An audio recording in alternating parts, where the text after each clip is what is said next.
ਗੁਰੂ ਸਤਿਸੰਗ ਜੀਓ, ਗੁਰਦੇਵ ਦੀ ਸਨਿਮਰ ਫਤਿਹ ਪ੍ਰਵਾਨ ਕਰਨੇ। ਵਾਹਿਗੁਰੂ ਜੀ ਕਾ ਖਾਲਸਾ, ਵਾਹਿਗੁਰੂ ਜੀ ਕੀ ਫਤਿਹ। ਗਾਥਾ ਦੇ ਇੱਕ ਸ਼ਲੋਕ ਦੀ ਵਿਚਾਰ ਦਾਸ ਨੇ ਕੱਲ੍ਹ ਆਰੰਭ ਕੀਤੀ ਸੀ। ਧੰਨ ਗੁਰੂ ਗ੍ਰੰਥ ਸਾਹਿਬ ਜੀ ਮਹਾਰਾਜ ਦੇ ਚ ਇਹ ਬਾਣੀ ਗੁਰੂ ਅਰਜਨ ਦੇਵ ਜੀ ਮਹਾਰਾਜ ਦੀ ਇਹ ਸੰਸਕ੍ਰਿਤ ਦੇ ਚ ਹੈ, ਰਾਗਾਂ ਤੋਂ ਬਿਨਾਂ। ਸ਼ਲੋਕ ਇਹ ਹੈ, ਦਸਨ ਬਿਹੋਨ ਦੋਯੰਗੰ ਮੰਤਰੰ ਗਾਰੜੀ ਨਿਵਾਰੰ ਬਿਆਦ ਉਪਾੜਨ ਸੰਤਨ ਨਾਨਕ ਲਬਦ ਕਰਮਣ। ਅਖਰੀ ਅਰਥ, ਜੈਸੇ ਮੰਤਰੀ, ਪੰਜਾਬੀ ਚ ਕਹਿੰਦੇ ਨੇ ਮਾਂਦਰੀ, ਸਿਆਣਾ ਜਿਹਦਾ ਮੰਤਰ ਚੱਲਦਾ, ਜਿਹਦਾ ਬੋਲ ਚੱਲਦਾ, ਜਿਹਨੇ ਕੋਈ ਮੰਤਰ ਸਿੱਧ ਕੀਤਾ। ਗਾਰੜੀ ਮੰਤਰ ਦਾ ਜਪ ਕਰਕੇ ਸੱਪ ਨੂੰ ਦੰਦਾਂ ਤੋਂ ਬਿਨਾਂ ਕਰ ਦਿੰਦਾ ਹੈ, ਸੱਪ ਦੀ ਜ਼ਹਿਰ ਲਾ ਦਿੰਦਾ। ਅਖਰੀ ਅਰਥ, ਦਸਨ ਦੰਦਾਂ ਨੂੰ ਕਹਿੰਦੇ। ਦਸਨ ਬਿਹੋਨ ਭੋਯੰਗੰ ਮੰਤਰੰ ਗਾਰੜੀ ਨਿਵਾਰੰ ਬਿਆਦ ਉਪਾੜਨ ਸੰਤਨ ਨਾਨਕ ਲਬਦ ਕਰਵਣੇ। ਕੋਈ ਵਿਰਲੇ ਇਸ ਤਰ੍ਹਾਂ ਦੇ ਸੰਤ ਜਨ ਨੇ ਜੋ ਪ੍ਰਭੂ ਦਾ ਨਾਮ ਜਪ ਜਪ ਕੇ ਜੀਵਨ ਦੇ ਚੋਂ ਰੋਗਾਂ ਦੀ ਸਾਰੀ ਜ਼ਹਿਰ ਨੂੰ ਕੱਢ ਦਿੰਦੇ।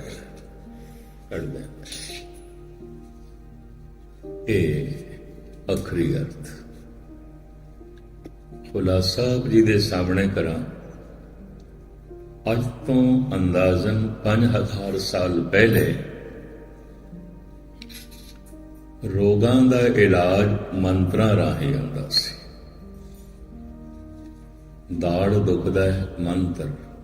ਮੱਥਾ ਦੁਖਦਾ ਹੈ, ਮੰਤਰ। ਸੱਪ ਨੇ ਡੰਗ ਮਾਰਿਆ ਹੈ, ਮੰਤਰ। ਠੂਏ ਨੇ ਡੰਗ ਮਾਰਿਆ ਹੈ, ਮੰਤਰ। ਅਜੇ ਵੀ ਬੰਗਾਲ ਦੇ ਪਿੰਡਾਂ 'ਚ, ਅਫਗਾਨਿਸਤਾਨ ਦੇ 'ਚ, ਈਰਾਨ ਦੇ 'ਚ, ਬੰਗਲਾਦੇਸ਼ ਦੇ 'ਚ ਔਰ ਭਾਰਤ ਦੇ ਵੀ ਪਿੰਡਾਂ 'ਚ ਮੰਤਰਾਂ ਦੇ ਰਾਹੀਂ ਉਪਚਾਰ ਹੁੰਦਾ।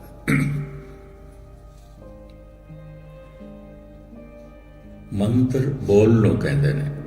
ਜਿਹਦਾ ਵਾਕ ਖਾਲੀ ਨਾ ਜਾਏ, ਜਿਹਦਾ ਬੋਲ ਖਾਲੀ ਨਾ ਜਾਏ, ਜਿਹਦਾ ਮੰਤਰ ਖਾਲੀ ਨਾ ਜਾਏ, ਉਹਨੂੰ ਕਹਿੰਦੇ ਨੇ ਮੰਤਰੀ। ਪੰਜਾਬੀ 'ਚ ਕਹਿੰਦੇ ਨੇ ਮਾਂਦਰੀ। ਕਿਸੇ ਇੱਕ ਤਰ੍ਹਾਂ ਦੇ ਵਿਸ਼ੇਸ਼ ਬੋਲ ਦੇ 'ਚ, ਵਾਕ ਦੇ 'ਚ, ਸ਼ਬਦ ਦੇ 'ਚ, ਮੰਤਰ ਦੇ 'ਚ ਆਪਣੇ ਮਨ ਨੂੰ ਇਕਾਗਰ ਕਰਕੇ ਜਪੀ ਜਾਣਾ, ਜਪੀ ਜਾਣਾ, ਜਪੀ ਜਾਣਾ। ਮਨ ਦੀ ਇਕਾਗਰਤਾ ਕਰਕੇ ਵਾਕ ਸਿੱਧ ਹੋ ਜਾਂਦਾ ਹੈ, ਮੰਤਰ ਸਿੱਧ ਹੋ ਜਾਂਦਾ ਹੈ। ਫਿਰ ਇਸ ਤਰ੍ਹਾਂ ਦੇ ਪੁਰਸ਼ ਨੂੰ ਕਹਿੰਦੇ ਨੇ ਮਾਂਦਰੀ, ਮੰਤਰੀ। ਫਿਰ ਉਸ ਦਾ ਮੰਤਰ ਚੱਲਦਾ ਹੈ। ਮੰਤਰ ਨੂੰ ਸਿੱਧ ਕਰਨ ਦੇ ਵਿੱਚ ਕਿਸੇ ਦਾ ਸਾਲ ਲੱਗ ਜਾਂਦਾ ਸੀ, ਕਿਸੇ ਦੇ 5 ਸਾਲ, ਕਿਸੇ ਦੇ 10 ਸਾਲ। ਕਿਉਂਕਿ ਮਨ ਨੂੰ ਇਕਾਗਰ ਕੀਤੇ ਬਿਨਾਂ ਮੰਤਰ ਸਿੱਧ ਨਹੀਂ ਆਉਂਦਾ। ਤੇ ਅੰਦਰ ਪੂਰਨ ਤੌਰ ਤੇ ਭਰੋਸਾ ਵੀ ਨਾ ਹੋਵੇ ਤੇ ਮੰਤਰ ਸਿੱਧ ਨਹੀਂ ਆਉਂਦਾ। ਫਿਰ ਮੰਤਰ ਕਿਸੇ ਇੱਕ ਹੀ ਰੋਗ ਤੇ ਕੰਮ ਆਉਂਦਾ ਸੀ। ਅਗਰ ਦਾੜ ਦਾ ਮੰਤਰ ਸਿੱਧ ਕੀਤਾ ਹੈ ਤਾਂ ਸਿਰਫ ਦਾੜ ਤੇ ਹੀ ਕੰਮ ਆਉਂਦਾ ਸੀ। ਠੂਏ ਦਾ ਮੰਤਰ ਸਿੱਧ ਕੀਤਾ ਸੀ ਤਾਂ ਸਿਰਫ ਠੂਏ ਤੇ ਹੀ ਕੰਮ ਕਰਦਾ ਸੀ। ਜਾਂ ਸੱਪ ਦਾ ਗਾਰੜੀ ਮੰਤਰ, ਜੋ ਗੁਰੂ ਅਰਜਨ ਦੇਵ ਜੀ ਮਹਾਰਾਜ ਉਸ ਮੰਤਰ ਦਾ ਨਾਮ ਵੀ ਦੱਸਦੇ ਨੇ। ਰਾਜਸਥਾਨ ਦੇ ਸਪੇਰੇ ਉਸ ਨੂੰ ਗਾਰੜੀ ਮੰਤਰ ਕਹਿੰਦੇ ਨੇ। ਦਸਨ ਬਿਹੋਨ ਭਯੰਗੰ ਮੰਤਰੰ ਗਾਰੜੀ ਨਿਵਾਰੰ ਬਿਆਦ ਉਪਾੜਨ ਸੰਤਨ ਨਾਨਕ ਲਬਦ ਕਰਮਣ। ਜਿਸ ਤਰ੍ਹਾਂ ਮਾਂਦਰੀ ਗਾਰੜੀ ਮੰਤਰ ਨੂੰ ਪੜ੍ਹ ਕੇ ਸੱਪ ਨੂੰ ਸੁੰਨ ਕਰ ਦਿੰਦਾ ਹੈ, ਉਹਦੇ ਦੰਦ ਕੱਢ ਦਿੰਦਾ ਹੈ, ਔਰ ਜਦ ਉਸਨੇ ਕਿਸੇ ਨੂੰ ਡੰਗ ਮਾਰਿਆ ਉਹਦੀ ਜ਼ਹਿਰ ਲਾ ਦਿੰਦਾ। ਵਿਆਦ ਉਪਾੜਨ ਸੰਤਨ ਨਾਨਕ ਲਬਦ ਕਰਮਣ। ਖੁਲਾਸਾ, ਪ੍ਰਾਚੀਨ ਕਾਲ ਵਿੱਚ ਇਲਾਜ ਮੰਤਰਾਂ ਦੇ ਰਾਹੀਂ ਹੁੰਦਾ ਸੀ, ਔਰ ਮੰਤਰੀ ਹਰ ਸ਼ਹਿਰ ਵਿੱਚ ਨਹੀਂ ਹੁੰਦੇ ਸਨ, ਹਰ ਪਿੰਡ ਵਿੱਚ ਨਹੀਂ ਹੁੰਦੇ ਸਨ। ਕਿਸੇ ਨੂੰ ਕੁਝ ਹੋ ਗਿਆ ਤਾਂ ਉਸ ਸ਼ਹਿਰ ਦੇ ਉਸ ਪਿੰਡ ਵਿੱਚ ਜਾਣਾ ਪੈਂਦਾ ਸੀ। ਮੰਤਰ ਸਿੱਧ ਕਰਨ ਵਿੱਚ ਵੀ ਬੜਾ ਟਾਈਮ ਲੱਗਦਾ ਸੀ, 2-4 ਸਾਲ, 5-10 ਸਾਲ। ਫਿਰ ਮੰਤਰ ਕੰਮ ਵੀ ਕਿਸੇ ਇੱਕ ਹੀ ਰੋਗ ਤੇ ਆਉਂਦਾ ਸੀ, ਤੇ ਕੰਮ ਵੀ ਤਾਂ ਕਰਦਾ ਸੀ ਰੋਗੀ ਦਾ ਵੀ ਉਸ ਮੰਤਰ ਦੇ ਵਿੱਚ ਵਿਸ਼ਵਾਸ ਹੋਵੇ। ਜੈਸੇ ਅੱਜ ਵੀ ਅਸੀਂ ਦੇਖਦੇ ਹਾਂ, ਅੱਧਾ ਹੀ ਕੰਮ ਦਵਾਈ ਕਰਦੀ ਹੈ ਡਾਕਟਰ ਦੀ, ਅੱਧਾ ਮਰੀਜ਼ ਦਾ ਭਰੋਸਾ ਕੰਮ ਕਰਦਾ ਹੈ। ਅਗਰ ਮਰੀਜ਼ ਨੂੰ ਭਰੋਸਾ ਨਹੀਂ ਹੈ, ਵਿਸ਼ਵਾਸ ਨਹੀਂ ਹੈ, ਤਾਂ ਡਾਕਟਰ ਦੀ ਔਸ਼ਧੀ ਵੀ ਕੰਮ ਨਹੀਂ ਕਰਦੀ। ਇਹ ਵੀ ਮੈਂ ਅਰਜ਼ ਕਰਦਾ। ਇਸ ਵਾਸਤੇ ਡਾਕਟਰ ਦੀ ਪਹਿਲੇ ਕੋਸ਼ਿਸ਼ ਹੁੰਦੀ ਹੈ ਵਿਸ਼ਵਾਸ ਜਮਾਉਣ ਦੀ, ਤੇ ਉਹਨੂੰ ਇਹ ਵੀ ਦੱਸਣਾ ਰੋਗੀ ਨੂੰ ਵੀ ਤੈਨੂੰ ਮਾਮੂਲੀ ਜਿਹਾ ਰੋਗ ਹੈ, ਭਾਵੇਂ ਵੱਡਾ ਹੋਵੇ, ਛੇਤੀ ਠੀਕ ਹੋ ਜਾਏਗਾ, ਤਾਂ ਕਿ ਉਸ ਨੂੰ ਵਿਸ਼ਵਾਸ ਹੋਵੇ, ਨਿਸ਼ਚਾ ਹੋਵੇ। ਵਿਧੀ ਪੁਰਾਣੇ ਮੰਤਰੀਆਂ ਨੇ ਵੀ ਇਹੀ ਅਪਣਾਈ ਹੋਈ ਸੀ। ਇਸ ਦਾ ਮੈਨੂੰ ਥੋੜਾ ਜਿਹਾ ਜ਼ਾਤੀ ਵੀ ਤਜਰਬਾ ਹੈ। ਜੰਮੂ ਸ੍ਰੀ ਗੁਰੂ ਸਿੰਘ ਸਭਾ ਦੀ ਗੱਲ ਹੈ। 10 ਹਰ ਸਾਲ ਉੱਥੇ 6ਵੇਂ ਪਾਤਸ਼ਾਹ ਦੇ ਪ੍ਰਕਾਸ਼ ਉਤਸਵ ਤੇ ਜਾਂਦਾ ਰਿਹਾ, ਸ੍ਰੀਨਗਰ, ਜੰਮੂ।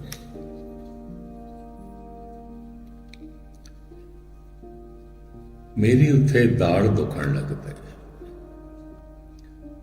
ਔਰ ਬੜੀ ਜ਼ੋਰ ਦੀ। ਘੰਟਾ ਕਥਾ ਕਰਨੀ ਸੀ, ਮੈਂ ਅੱਧਾ ਘੰਟਾ ਹੀ ਕੀਤੀ, ਸਮਾਪਤੀ ਕਰ ਦਿੱਤੀ। ਸ਼੍ਰੀ ਗੁਰੂ ਸਿੰਘ ਸਭਾ ਦੇ ਥੱਲੇ ਦੁਕਾਨਾਂ ਨੇ, ਮਾਰਕੀਟ ਹੈ ਗੁਰਦੁਆਰੇ ਦੀ। ਉਹਨਾਂ ਦੁਕਾਨਾਂ ਵਿੱਚ ਇੱਕ ਮੋਚੀਏ ਨਵੀਂ ਜੁੱਤੀਆਂ ਬਣਾ ਕੇ ਵੇਚਦਾ ਹੈ, ਔਰ ਸਵੇਰੇ ਸਵੇਰੇ ਜਦ ਦੁਕਾਨ ਖੋਲਦਾ ਹੈ, ਮੰਤਰਾਂ ਦੇ ਰਾਹੀਂ ਇਲਾਜ ਵੀ ਕਰਦਾ ਹੈ। 10 ਮਰੀਜ਼ ਵੀ ਸਵੇਰੇ ਆਉਂਦੇ ਸਨ ਉਹਦੇ। ਇਹ ਮੈਂ ਕਈ ਦਫਾ ਉਸ ਨੂੰ ਦੇਖਿਆ। ਜਿਸ ਦਿਨ ਮੇਰੀ ਦਾੜ ਦੁਖਦੀ ਸੀ ਤੇ ਮੈਂ ਕਥਾ ਪੂਰੀ ਨਾ ਕੀਤੀ, ਮੇਰੇ ਕਮਰੇ 'ਚ ਆ ਗਿਆ। ਕਹਿੰਦਾ, ਮਸਕੀਨ ਜੀ, ਸੁਣਿਆ ਤੁਹਾਡੀ ਦਾੜ ਦੁਖਦੀ ਹੈ। ਮੈਂ ਕਿਹਾ, ਦੁਖਦੀ ਹੈ, ਬੜੀ ਜ਼ੋਰ ਦੀ।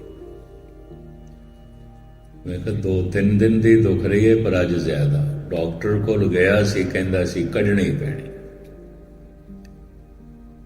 ਪਰ ਮੈਂ ਆਖਿਆ ਗੁਰਪੁਰਬ ਲੰਘ ਜਾਣ ਦੇ, ਫਿਰ ਦੇਖਾਂਗੇ। ਮੈਨੂੰ ਕਹਿਣ ਲੱਗਾ ਕਢਾਉਣ ਦੀ ਲੋੜ ਨਹੀਂ, ਆਪਾਂ 5 ਮਿੰਟਾਂ 'ਚ ਠੀਕ ਕਰ ਦਿੰਦੇ ਹਾਂ। ਮੈਂ ਕਰ ਦੇ। ਉਹ ਕੁਝ ਪੜਦਾ ਰਿਹਾ ਤੇ ਫੂਕ ਮਾਰੀ। ਮੈਨੂੰ ਕਹਿੰਦਾ ਹੈ, ਮਸਕੀਨ ਜੀ, ਹੁਣ ਆਰਾਮ ਆ ਗਿਆ ਹੋਣਾ। ਮੈਂ ਕਿਹਾ ਨਹੀਂ, ਕੋਈ ਆਰਾਮ ਨਹੀਂ ਆਇਆ, ਉਸੇ ਤਰ੍ਹਾਂ ਹੀ ਪੀੜਾ ਹੈ। ਉਹਨੇ ਫਿਰ ਪੜ੍ਹਨਾ ਸ਼ੁਰੂ ਕੀਤਾ ਤੇ ਟਾਈਮ ਵੀ ਲਾਇਆ। ਕਹਿਣ ਲੱਗਾ, ਹੁਣ ਤੇ ਬਿਲਕੁਲ ਠੀਕ ਹੋ ਗਏ। ਮੈਂ ਕਹਿੰਦਾ, ਪਹਿਲੇ ਨਾਲੋਂ ਵੀ ਵੱਧ ਗਈ। ਪਤਾ ਉਸਨੇ ਮੈਨੂੰ ਕੀ ਆਖਿਆ? ਤੁਹਾਡਾ ਮੇਰੇ ਤੇ ਭਰੋਸਾ ਨਹੀਂ ਪਿਆ ਵੱਜਦਾ, ਤੁਹਾਡਾ ਮੇਰੇ ਤੇ ਵਿਸ਼ਵਾਸ ਨਹੀਂ ਪਿਆ ਵੱਜਦਾ, ਮੇਰਾ ਮੰਤਰ ਕੰਮ ਨਹੀਂ ਕਰਦਾ। ਮਰੀਜ਼ ਦਾ ਭਰੋਸਾ ਨਾ ਹੋਵੇ, ਮੰਤਰ ਕੰਮ ਨਹੀਂ ਕਰਦਾ। ਮੈਂ ਕਿਹਾ, ਮੈਨੂੰ ਇਸ ਦੀ ਸਮਝ ਹੈ। ਪਰਮਾਤਮਾ ਦਾ ਨਾਮ ਮਹਾ ਮੰਤਰ ਹੈ, ਅਗਰ ਭਰੋਸਾ ਨਾ ਹੋਵੇ ਤੇ ਉਹ ਵੀ ਨਹੀਂ ਕੰਮ ਕਰਦਾ। ਜਾਂ ਕੇ ਹਿਰਦੇ ਵਿਸ਼ਵਾਸ ਪ੍ਰਭ ਆਇਆ, ਤਤ ਗਿਆਨ ਤਿਸ ਮਨ ਪ੍ਰਗਟ ਆਇਆ। ਅੰਦਰ ਭਰੋਸਾ ਹੈ, ਭਾਵਨਾ ਹੈ ਤੇ ਜਪ ਰਿਹਾ ਹੈ। ਉਸੇ ਇੱਕ ਛਿਨ ਦੇ ਵਿੱਚ ਉਸ ਮੰਤਰ ਨੇ ਸਿੱਧ ਹੋ ਜਾਣਾ ਹੈ, ਚਾਨਣਾ ਕਰ ਦੇਣਾ ਹੈ, ਪ੍ਰਕਾਸ਼ ਕਰ ਦੇਣਾ ਹੈ, ਔਰ ਸਾਰੇ ਰੋਗਾਂ ਦੀ ਨਿਵਰਤੀ ਕਰ ਦੇਣੀ ਹੈ। ਸਰਬ ਰੋਗ ਕਾ ਔਖਦ ਨਾ। ਮੈਂ ਉਹਨੂੰ ਕਿਹਾ, ਭਰੋਸਾ ਐਵੇਂ ਵੱਜਦਾ ਹੈ? ਮੈਂ ਭਰੋਸਾ ਵੱਜ ਜਾਏ ਤੇ ਪ੍ਰਮਾਤਮਾ ਦਾ ਨਾਮ ਮਹਾਮੰਤਰ ਹੈ, ਸਾਰੇ ਰੋਗ ਨਿਕਲ ਜਾਂਦੇ। ਔਰ ਮਹਾਮੰਤਰ ਹੈ। ਕਲਗੀਧਰ ਪਾਤਸ਼ਾਹ ਕਹਿੰਦੇ ਨੇ, ਨਮੋ ਮੰਤਰ ਮੰਤਰੰ, ਨਮੋ ਜੰਤਰ ਜੰਤਰੰ। ਇਹ ਪ੍ਰਭੂ ਤੇਰਾ ਨਾਮ ਮੰਤਰਾਂ ਦੇ ਚੋਂ ਸਿਰਮੌਰ ਮੰਤਰ ਹੈ, ਜੰਤਰਾਂ ਦੇ ਚੋਂ ਸਿਰਮੌਰ ਜੰਤਰ ਹੈ। ਤੇਰਾ ਨਾਮ ਸਭ ਕੁਝ ਕੰਮ ਕਰਦਾ ਹੈ। ਪਰ ਕਦਮ ਕਰਦਾ ਅੰਦਰ ਭਰੋਸਾ ਵਜੇ, ਭਰੋਸਾ ਤੇ ਡੋਲਦਾ ਹੈ, ਸਾਰੀ ਜ਼ਿੰਦਗੀ ਡੋਲਦਾ ਰਹਿੰਦਾ ਹੈ। ਗੁਸਤਾਖੀ ਮਾਫ, ਚੰਗਿਆਂ ਚੰਗਿਆਂ ਦਾ ਡੋਲਦਾ ਰਹਿੰਦਾ ਹੈ, ਰੋਜ਼ ਆਉਣ ਵਾਲਿਆਂ ਦਾ ਡੋਲਦਾ ਰਹਿੰਦਾ ਹੈ, ਨਿਤਨੇਮ ਕਰਨ ਵਾਲਿਆਂ ਦਾ ਡੋਲਦਾ ਰਹਿੰਦਾ ਹੈ। ਇਸੇ ਵਾਸਤੇ ਤੇ ਬੇਨਤੀ ਕਰਨੀ ਪੈਂਦੀ ਹੈ, ਡੋਲਨ ਤੇ ਰਾਖੋ ਪ੍ਰਭੂ ਨਾਨਕ ਦੇ ਕਰ ਹੱਥ। ਡੋਲਦਾ ਕੀ ਹੈ? ਭਰੋਸਾ। ਰੋਜ਼ ਡੋਲਦਾ, ਭਰੋਸਾ ਵੱਜਦਾ ਹੈ, ਡੋਲ ਜਾਂਦਾ ਹੈ। ਹਾਲਾਤ ਕੁਝ ਇਸ ਤਰ੍ਹਾਂ ਦੇ ਵਾਪਰ ਜਾਂਦੇ ਨੇ ਜੋ ਸਾਡੀ ਰੁਚੀ ਦੇ ਅਨੁਕੂਲ ਨਹੀਂ ਹੁੰਦੇ ਤੇ ਭਰੋਸਾ ਡੋਲ ਜਾਂਦਾ ਹੈ। ਭਰੋਸਾ ਬਣਦਾ ਹੈ, ਭਰੋਸਾ ਡੋਲਦਾ ਹੈ, ਭਰੋਸਾ ਬਣਦਾ ਹੈ, ਭਰੋਸਾ ਟੁੱਟਦਾ ਹੈ। ਸਾਰੀ ਜ਼ਿੰਦਗੀ ਇਸ ਤਰ੍ਹਾਂ ਹੀ ਲੰਘਦੀ ਹੈ। ਮਨੁੱਖ ਦੇ ਅੰਦਰ ਨਿਰੀ ਸ਼ਰਧਾ ਨਹੀਂ ਹੈ, ਸ਼ੱਕ ਵੀ ਹੈ। ਸ਼ਰਧਾ ਹੈ, ਗੁਰਦੁਆਰੇ ਆ ਗਿਆ, ਅੰਦਰ ਸ਼ੱਕ ਵੀ, ਹੁਣ ਗੁਰੂ ਦੀ ਹਰ ਗੱਲ ਨਹੀਂ ਮੰਨਣੀ। ਔਰ ਪਤਾ ਨਹੀਂ ਗੁਰੂ ਜੋ ਕੁਝ ਕਹਿ ਰਿਹਾ ਠੀਕ ਵੀ ਹੈ ਕਿ ਨਹੀਂ। ਮਨੁੱਖ ਨੂੰ ਕਈ ਥਾਵਾਂ ਤੇ ਭਰੋਸਾ ਵੱਜ ਜਾਂਦਾ ਹੈ। ਇਸ ਵਾਸਤੇ ਪੁੱਤਰ ਦੀ ਨਾਜਾਇਜ਼ ਗੱਲ ਵੀ ਮੰਨ ਲੈਂਦਾ ਹੈ, ਮਿੱਤਰ ਦੀ ਗਲਤ ਗੱਲ ਵੀ ਮੰਨ ਲੈਂਦਾ, ਭਰੋਸਾ ਹੈ। ਪਤਨੀ ਦੀ ਗਲਤ ਗੱਲ ਵੀ ਮੰਨ ਲਏਗਾ, ਭਰੋਸਾ ਹੈ। ਪਤੀ ਦੀ ਗਲਤ ਗੱਲ ਵੀ ਮੰਨ ਲਏਗੀ, ਭਰੋਸਾ ਹੈ। ਮਿੱਤਰ ਦੇ ਕਹਿਣੇ ਤੇ ਸ਼ਰਾਬ ਵੀ ਪੀ ਲਏਗਾ, ਗੁਰੂ ਦੇ ਕਹਿਣੇ ਤੇ ਅੰਮ੍ਰਿਤ ਵੀ ਛਕਣ ਨੂੰ ਤਿਆਰ ਨਹੀਂ, ਭਰੋਸਾ ਨਹੀਂ। ਭਰੋਸਾ ਡੋਲਦਾ। ਅੰਦਰ ਸ਼ਰਧਾ ਵੀ ਹੈ, ਗੁਰੂ ਕੋਲ ਆ ਗਿਆ। ਅੰਦਰ ਸ਼ੱਕ ਵੀ ਹੈ, ਗੁਰੂ ਦੀ ਹਰ ਗੱਲ ਮੰਨਣ ਵਾਲੀ ਨਹੀਂ। ਸਾਰੀ ਜ਼ਿੰਦਗੀ ਇਸ ਤਰ੍ਹਾਂ ਹੀ ਰਹਿੰਦੀ ਹੈ। ਇਸ ਵਾਸਤੇ ਕੁਝ ਪ੍ਰਾਪਤੀ ਵੀ ਨਹੀਂ ਆਉਂਦੀ। ਸ਼ਰਧਾ ਹੈ, ਸ਼ੱਕ ਹੈ। ਇਹ ਇਸ ਤਰ੍ਹਾਂ ਜਿਵੇਂ ਕੋਈ ਮਨੁੱਖ ਇੱਕ ਕਦਮ ਅੱਗੇ ਚਲੇ, ਇੱਕ ਕਦਮ ਪਿੱਛੇ ਚਲੇ, ਇੱਕ ਕਦਮ ਅੱਗੇ ਚਲੇ, ਇੱਕ ਕਦਮ ਪਿੱਛੇ ਚਲੇ, ਤੇ ਸਾਰਾ ਦਿਨ ਇਸ ਤਰ੍ਹਾਂ ਹੀ ਚਲੇ, ਕਿੱਥੇ ਪਹੁੰਚੇਗਾ? ਕਿਧਰੇ ਪਹੁੰਚੇਗਾ? ਕਿਧਰੇ ਵੀ ਨਹੀਂ ਪਹੁੰਚੇਗਾ। ਗਾਲਬਨ ਮੈਨੂੰ 48 ਸਾਲ ਹੋ ਗਏ ਕਥਾ ਕਰਦੇ।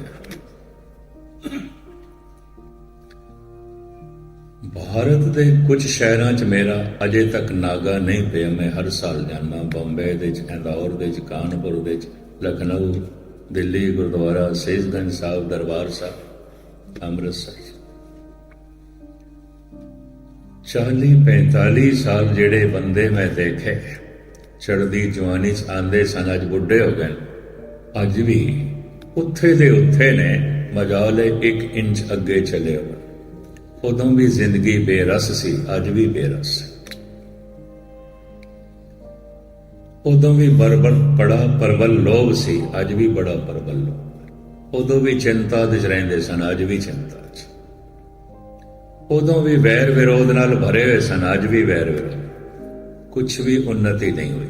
ਕੀਤਾ ਵੀ ਬੜਿਆ, ਚੱਲੇ ਵੀ ਬੜੇ ਨੇ, ਪਰ ਚੱਲਣਾ ਇਸ ਤਰ੍ਹਾਂ, ਇੱਕ ਕਦਮ ਅੱਗੇ, ਇੱਕ ਕਦਮ ਪਿੱਛੇ, ਇੱਕ ਕਦਮ ਅੱਗੇ, ਇੱਕ ਕਦਮ ਪਿੱਛੇ, ਕਦੀ ਸ਼ਰਧਾ, ਕਦੀ ਸ਼ੱਕ, ਕਦੀ ਸ਼ਰਧਾ, ਕਦੀ ਸ਼ੱਕ, ਡੋਲਦਾ ਰਿਹਾ।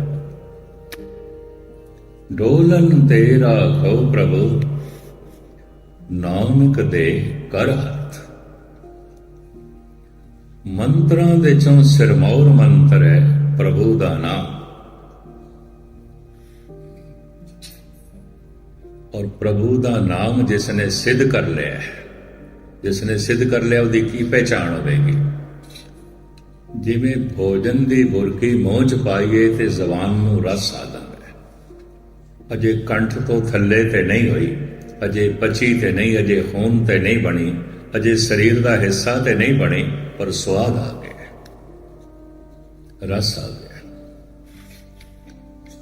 ਵਾਹਿਗੁਰੂ ਆਖਦੇ ਆ ਜਦ ਰਸ ਆਣ ਲੱਗ ਪਵੇ, ਵਾਹਿਗੁਰੂ ਆਖਿਆ ਤੇ ਰਸ ਨਾਲ ਭਰ ਗਿਆ, ਤੋ ਫਿਰ ਗੁਰਬਾਣੀ ਕਹਿੰਦੀ ਏ ਵਾਹਿਗੁਰੂ ਇਹਦੀ ਰਸਨਾ ਤੇ ਵਸ ਗਿਆ। ਪ੍ਰਭ ਜੀ ਵਸੇ ਸਾਧ ਕੀ ਰਸਨਾ, ਨਾਨਕ ਜਨ ਕਾ ਦਾਸਨ ਦਸਨ।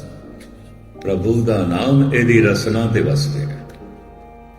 ਰੋਮ ਰੋਮ ਦੇ ਚ ਵੀ ਵਸ ਜਾਏਗਾ। ਜਿਵੇਂ ਭੋਜਨ ਦੀ ਬੁਰਕੀ ਥੱਲੇ ਜਾਏ ਤੇ ਪਚ ਕੇ ਜਦ ਹੋਣ ਬਣਦੀ ਹੈ ਤਾਂ ਸਾਰੇ ਸਰੀਰ ਚੱਲਦੀ ਹੈ। ਪਰ ਪਹਿਲੇ ਤੇ ਮੂੰਹ ਚ ਪਾਉਂਦੇ ਆ ਨਾ, ਪਹਿਲੇ ਤੇ ਜ਼ਬਾਨ ਨੂੰ ਰਸ ਆਉਂਦਾ ਹੈ। ਵਾਹਿਗੁਰੂ ਵਾਹਿਗੁਰੂ ਜਪਦਿਆਂ ਜਿਹਨੂੰ ਰਸ ਆਉਣ ਲੱਗ ਪਿਆ, ਸਮਝ ਲਓ ਪ੍ਰਭੂ ਦਾ ਨਾਂ ਰਸਨਾ ਤੇ ਵਸ ਗਿਆ। ਪ੍ਰਭ ਜੀ ਬਸੇ ਸਾਧ ਕੀ ਰਸਨਾ, ਕਿਉਂਕਿ ਰਸ ਆਉਣ ਲੱਗ ਪਿਆ, ਸਵਾਦ ਆਉਣ ਲੱਗ ਪਿਆ। ਤੇ ਜਿਹਦੀ ਰਸਨਾ ਤੇ ਵਾਹਿਗੁਰੂ ਵਸ ਗਿਆ, ਪ੍ਰਭੂ ਵਸ ਗਿਆ, ਉਹਦੀ ਰਸਨਾ ਦਾ ਬੋਲ ਖਾਲੀ ਨਹੀਂ ਜਾਂਦਾ, ਕੰਮ ਕਰਦਾ। ਉਹਨੂੰ ਕਹਿੰਦੇ ਨੇ ਇਹਦੇ ਕੋਲ ਵਾਕ ਸਿੱਧੀ ਹੈ, ਇਹਦੇ ਕੋਲ ਸ਼ਬਦ ਸਿੱਧੀ ਹੈ, ਇਹਦੇ ਕੋਲ ਮੰਤਰ ਸਿੱਧੀ ਹੈ। ਉਹ ਮੰਤਰ ਕੰਮ ਕਰਦਾ ਹੈ। ਔਰ ਇਸਨੇ ਅਗਰ ਗੁਰੂ ਦਾ ਸ਼ਬਦ ਸਿੱਧ ਕਰ ਲਿਆ, ਵਾਹਿਗੁਰੂ ਮੰਤਰ ਸਿੱਧ ਕਰ ਲਿਆ, ਸਾਰੇ ਰੋਗਾਂ ਤੇ ਕੰਮ ਆਉਂਦਾ। ਸਰਬ ਰੋਗ ਕਾ ਔਖਦ ਨਾ, ਸੰਸਾਰ ਰੋਗੀ ਨਾਮ ਦਾਰੂ ਮੈਲ ਲਾਗੇ ਸਚ ਬਿਨਾ। ਇਹ ਸਭ ਤੋਂ ਵੱਡੀ ਔਸ਼ਧੀ ਹੈ ਔਰ ਸਾਰੇ ਰੋਗਾਂ ਦੀ ਔਸ਼ਧੀ ਹੈ। ਪਰ ਬਦਕਿਸਮਤੀ ਇਹ ਔਸ਼ਧੀ ਆਪ ਹੀ ਬਣਾਣੀ ਪੈਂਦੀ, ਆਪ ਹੀ ਖਾਣੀ ਪੈਂਦੀ ਹੈ, ਨਾਮ ਆਪ ਹੀ ਜਪਣਾ ਪੈਂਦਾ ਹੈ। ਸੰਸਾਰ ਦੇ ਸਭ ਕੁਝ ਰੈਡੀਮੇਡ ਮਿਲ ਜਾਂਦਾ ਹੈ। ਬਣਾ ਬਣਾਇਆ ਭੋਜਨ ਰੈਸਟੋਰੈਂਟ ਤੋਂ ਮਿਲ ਜਾਏਗਾ, ਸਿਲੇ ਸਿਲਾਏ ਕੱਪੜੇ ਰੈਡੀਮੇਡ ਕੱਪੜੇ ਮਿਲ ਜਾਣਗੇ, ਬਣਾ ਬਣਾਇਆ ਮਕਾਨ ਮਿਲ ਜਾਏਗਾ, ਸਾਜ਼ੋ ਸਮਾਨ ਮਿਲ ਜਾਏਗਾ, ਬਣਾ ਬਣਾਇਆ ਮਿਲ ਜਾਂਦਾ ਪੈਸਿਆਂ ਨਾਲ। ਪਰ ਮੈਂ ਅਰਜ਼ ਕਰਾਂ, ਪੈਸਿਆਂ ਨਾਲ ਜਪਿਆ ਜਪਾਇਆ ਨਾਮ ਨਹੀਂ ਮਿਲ ਸਕਦਾ, ਨਹੀਂ ਮਿਲ ਸਕਦਾ। ਆਪ ਜਪਣਾ, ਆਪਣਾ ਹੱਥੀ ਆਪਣਾ ਆਪੇ ਹੀ ਕਾਜ ਸਵਾਰ, ਨਹੀਂ ਮਿਲ ਸਕਦਾ। ਅਗਰ ਮਿਲ ਸਕਦਾ ਤਾਂ ਸੰਸਾਰ ਦੀ ਸਿਰਫ ਇੱਕੋ ਹੀ ਅਵਤਾਰ ਦੀ ਲੋੜ ਸੀ, ਉਹਨੂੰ ਸਾਰਿਆਂ ਨੂੰ ਦੇ ਦੇਣਾ ਸੀ। ਤੇ ਜਿਨ੍ਹਾਂ ਕੋਲ ਹੈ ਸੀ ਉਹਨਾਂ ਨੇ ਅਗਲਿਆਂ ਨੂੰ ਦੇ ਦੇਣਾ ਸੀ, ਪਰਿਵਾਰ ਨੂੰ ਵੀ ਦੇ ਦੇਣਾ ਸੀ। ਪਰ ਐਸਾ ਤੇ ਕਦੀ ਹੋਇਆ ਹੀ ਨਹੀਂ। ਆਪ ਦੀ ਗਿਆਤ ਲਈ ਅਰਜ਼ ਕਰਾਂ, ਸਾਰਾ ਦੇਸ਼ ਕਦੀ ਧਾਰਮਿਕ ਨਹੀਂ ਹੋ ਸਕਿਆ। ਦੇਸ਼ ਦੀ ਗੱਲ ਛੱਡੋ, ਸਾਰੀ ਕੌਮ ਵੀ ਕਦੀ ਧਾਰਮਿਕ ਨਹੀਂ ਹੋਈ।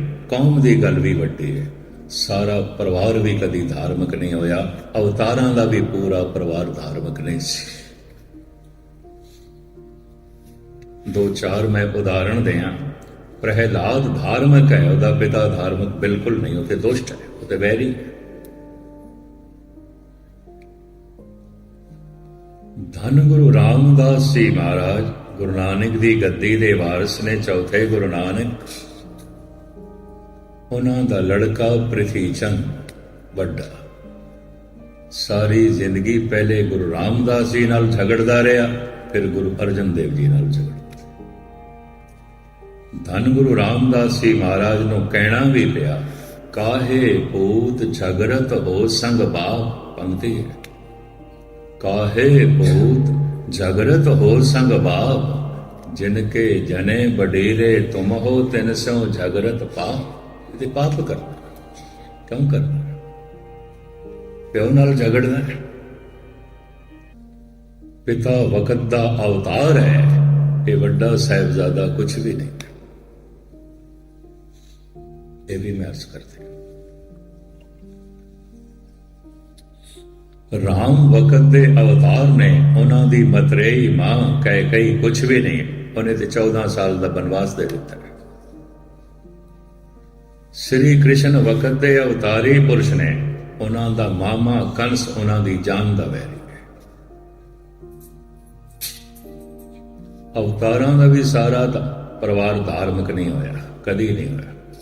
ਮੀਰਾ ਧਾਰਮਿਕ ਹੈ, ਉਹਦਾ ਪਤੀ ਧਾਰਮਿਕ ਨਹੀਂ ਸੀ, ਉਹਨੇ ਘਰੋਂ ਕੱਢ ਦਿੱਤਾ ਸੀ। ਸ਼ਾਇਦ ਜਿਨ੍ਹਾਂ ਨੇ ਇਤਿਹਾਸ ਪੜ੍ਹਿਆ ਹੋਵੇ, ਹਿੰਦੂ ਜਗਤ ਵਿੱਚ ਰਾਜਸਥਾਨ ਦੇ ਅੰਦਰ ਚਿਤੌੜਗੜ੍ਹ ਦੀ ਮਹਾਰਾਣੀ ਮੀਰਾ ਮਹਾਰਾਣੀ ਸੀ, ਰਾਜੇ ਦੀ ਔਰਤ ਸੀ। ਲੇਕਿਨ 8 ਪੈਰ ਬੰਦਗੀ ਕਰਦਿਆਂ ਕਰਦਿਆਂ ਸਮਾਧੀ ਲੀਨ ਹੋ ਗਈ। ਚਿਤੌੜ ਦਾ ਰਾਣਾ ਕਹਿਣ ਲੱਗਾ, ਮੈਨੂੰ ਪਤਨੀ ਚਾਹੀਦੀ ਹੈ, ਸੰਤਣੀ ਨਹੀਂ ਚਾਹੀਦੀ। ਘਰੋਂ ਕੱਢ ਦਿੱਤਾ। ਪਹਿਲੇ ਜ਼ਹਿਰ ਦੇ ਕੇ ਮਾਰਨ ਦੀ ਕੋਸ਼ਿਸ਼ ਕੀਤੀ, ਨਹੀਂ ਮਰੀ, ਫਿਰ ਘਰੋਂ ਕੱਢ ਦਿੱਤੀ। ਰਾਜਸਥਾਨ ਦੇ ਜੰਗਲਾਂ ਵਿੱਚ ਧੱਕੇ ਖਾਂਦੀ ਰਹੀ, ਕੋਈ ਸ਼ਹਿਰ ਦੇ ਚ ਨਹੀਂ ਵੜਨ ਦਿੰਦਾ ਸੀ, ਮੰਦਿਰ ਦੇ ਚ ਨਹੀਂ ਵੜਨ ਦਿੰਦਾ ਸੀ। ਜਿਨ੍ਹਾਂ ਜਿਨ੍ਹਾਂ ਰੁੱਖਾਂ ਥੱਲੇ ਉਸਨੇ ਰਾਤ ਕੱਟੀ, ਰਾਜਸਥਾਨ ਦੇ ਰਜਵਾੜਿਆਂ ਨੇ ਅੱਜ ਵੱਡੇ ਵੱਡੇ ਮੰਦਿਰ ਬਣਾਏ ਨੇ। ਅੱਜ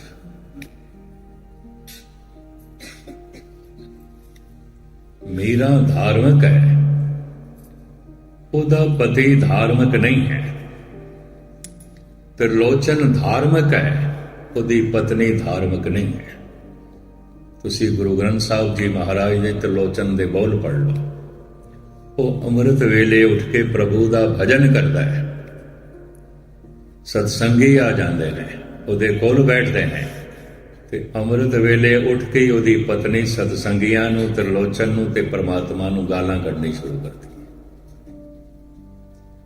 ਸ਼ਬਦ ਹੈ ਤਨਾਸੀ ਰਾਗ ਵਿੱਚ, ਨਾਰਾਇਣ ਨਿੰਦਸ ਕਾਹੇ ਭੂਲੀ ਗਵਾਰੀ, ਐ ਗਵਾਰ ਇਸਤਰੀ। ਕਿਉਂ ਨਾਰਾਇਣ ਦੀ ਨਿੰਦਾ ਕਰਦੀ? ਕਿਉਂ? ਪ੍ਰਭੂ ਸਭ ਕੁਝ ਉਸੇ ਦਾ ਦਿੱਤਾ ਹੈ। ਇਹ ਤਨ ਮਨ, ਇਹ ਗਿਆਨ ਅੰਦਰ, ਇਹ ਸਭ ਕੁਝ ਉਸੇ ਦਾ ਹੈ। ਇਹ ਸੂਰਜ ਦੀ ਰੋਸ਼ਨੀ, ਇਹ ਵਗਦੀ, ਇਹ ਪਵਨ, ਇਹ ਧਰਤੀ, ਸਭ ਕੁਝ ਉਸੇ ਦੀ ਦੇਣ ਹੈ। ਨਾਰਾਇਣ ਨਿੰਦਸ ਕਾਏ ਭੂਲੀ ਗਵਾਰੀ, ਦੁਕਰਤ ਸੁਕਰਤ ਥਾਰੋ ਕਰਮ ਰੇ। ਦੁੱਖ ਸੁੱਖ ਤੇ ਤੇਰੇ ਕਰਮਾਂ ਦਾ ਫਲ ਹੈ, ਤੂੰ ਜੋ ਬੋਇਆ ਹੈ ਉਹ ਖਾਂਦੀ ਹੈ। ਉਹਦੇ ਚ ਨਾਰਾਇਣ ਕੀ ਕਰੇ? ਘਰ ਦੇ ਚ ਔਲਾਦ ਨਹੀਂ ਸੀ, ਦੁਖੀ ਸੀ। ਔਰ ਇਸੇ ਸ਼ਬਦ ਦੀਆਂ ਅਖੀਰਲੀਆਂ ਪੰਕਤੀਆਂ ਤੁਹਾਨੂੰ ਸਰਵਨ ਕਰਾਵਾਂ। ਪੂਰਬਲੋ ਕ੍ਰਿਤ ਕਰਮ ਨੈ ਮਿਟੇਰੀ ਘਰ ਗਏ, ਮੈਂ ਜੋ ਬੀਜ ਚੁੱਕਿਆ ਮੈਨੂੰ ਖਾਣਾ ਪਏਗਾ। ਆਪ ਬੀਜ ਆਪੇ ਹੀ ਖਾਏ। ਪਰਮਾਤਮਾ ਦੇ ਦਰਬਾਰ ਦੇ ਸਾਡਾ ਫੈਸਲਾ ਕਿਸ ਢੰਗ ਨਾਲ ਹੁੰਦਾ ਹੈ? ਸਾਡਾ ਰੰਗ ਰੂਪ ਦੇਖਿਆ ਜਾਂਦਾ ਹੈ? ਨਹੀਂ। ਪਰਮਾਤਮਾ ਦਾ ਆਪਣਾ ਹੀ ਕੋਈ ਰੰਗ ਰੂਪ ਨਹੀਂ ਹੈ। ਅਰੂਪ ਹੈ, ਅਨੂਪ ਹੈ, ਚੱਕਰ ਚੈਨ ਅਰ ਵਰਨ ਜਾਤ ਅਰ ਬਾਤ ਨ ਹਿੰਜੇ। ਰੂਪ ਰੰਗ ਅਰ ਰੇਖ ਵੇਖ ਕੋ ਕਹਿ ਨ ਸਕਤ ਕਹਿ। ਸਾਡੀ ਜ਼ਾਤ ਪਾਤ ਦੇ ਮੁਤਾਬਕ ਫੈਸਲਾ ਹੁੰਦਾ ਹੈ। ਪਰਮਾਤਮਾ ਦੀ ਆਪਣੀ ਜ਼ਾਤ ਪਾਤ ਕੋਈ ਨਹੀਂ ਹੈ। ਨਾ ਤਾਤ ਹੈ, ਨਾ ਮਾਤ ਹੈ, ਨਾ ਜ਼ਾਤ ਹੈ, ਨਾ ਪਾਤ ਹੈ। ਸਾਡੇ ਰੰਗ ਦੇ ਮੁਤਾਬਕ ਫੈਸਲਾ ਹੁੰਦਾ ਹੈ। ਕਾਲਾ ਹੈ, ਗੋਰਾ ਹੈ, ਸਾਂਵਰਾ ਹੈ। ਉਹਦਾ ਆਪਣਾ ਹੀ ਕੋਈ ਰੰਗ ਨਹੀਂ, ਤੇ ਰੰਗ ਦੇ ਆਧਾਰ ਤੇ ਕਿਸ ਤਰ੍ਹਾਂ ਫੈਸਲਾ ਕਰੇਗਾ? ਸਾਡੇ ਮਜ਼ਹਬ ਦੇ ਮੁਤਾਬਕ ਫੈਸਲਾ ਕਰਦਾ ਹੈ। ਹਿੰਦੂ ਹੈ, ਮੁਸਲਿਮ ਹੈ, ਸਿੱਖ ਹੈ, ਈਸਾਈ ਹੈ, ਜੈਨੀ ਹੈ, ਬੋਧੀ ਹੈ, ਯਹੂਦੀ ਹੈ, ਫਾਰਸੀ ਹੈ, ਕਤਈ ਨਹੀਂ। ਪਰਮਾਤਮਾ ਦਾ ਆਪਣਾ ਹੀ ਕੋਈ ਮਜ਼ਹਬ ਨਹੀਂ ਹੈ। ਪੰਕਤੀਆਂ ਤੁਹਾਨੂੰ ਸਰਵਨ ਕਰਾਵਾਂ, ਧਿਆਨ ਨਾਲ ਸੁਣਨਾ। ਜਾਪ ਸਾਹਿਬ। ਨਮਸਤੰ ਅਮਜਵੇ, ਨਮਸਤਸਤ ਅਜਵੇ। ਨਮਸਕਾਰ ਹੈ ਪ੍ਰਭੂ, ਤੇਰਾ ਕੋਈ ਮਜ਼ਹਬ ਨਹੀਂ। ਨਾ ਤੂੰ ਹਿੰਦੂ ਹੈ, ਨਾ ਤੂੰ ਮੁਸਲਿਮ ਹੈ, ਨਾ ਤੂੰ ਸਿੱਖ ਹੈ, ਨਾ ਤੂੰ ਈਸਾਈ ਹੈ, ਨਾ ਤੂੰ ਯਹੂਦੀ ਹੈ, ਨਾ ਤੂੰ ਪਾਰਸੀ, ਨਾ ਤੂੰ ਜੈਨੀ ਹੈ, ਨਾ ਤੂੰ ਬੋਧੀ ਹੈ।